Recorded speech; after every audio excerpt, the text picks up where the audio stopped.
My namiesto toho, aby sme oslavovali v každom kúte Slovenska, tešili sa z takéhoto obrovského duchovného bohatstva, musíme sa brániť útokom, ktoré nám krivia historickú pravdu. Dokonca ako keby sme mali mať výčitky, že ako suverénna vláda chceme investovať do oficiálnych osláv štátneho sviatku Slovenskej republiky.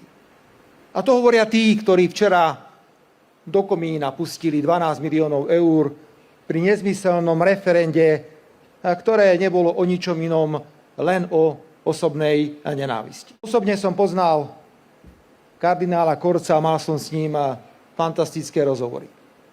Pri všetkej jeho slušnosti a skromnosti zvykol hovoriť: viete, pán premiér, Pán Boh nás má všelijakých, áno, má nás všelijakých. Na Slovensku žijú aj ľudia, ktorí si neželajú tento štát. Stále len chcú, aby sme boli objektom dejín a ničím iným. Aby sme nemali žiadnu históriu, aby sme sa nemohli o čo oprieť. Ale zabudnime na nich a pozerajme na svet a na Slovensko pozitívne.